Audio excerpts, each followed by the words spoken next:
I'm about 3/4 through this process of building our lab's Ultimaker 3D printer, and I just hung the X and Y stage here so you can see the extruder.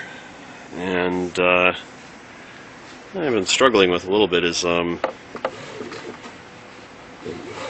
motion is not quite as fluid as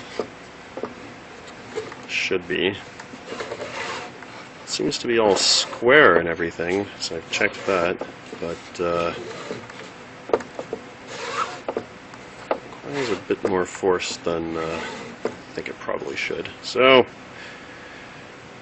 lots of things to check now.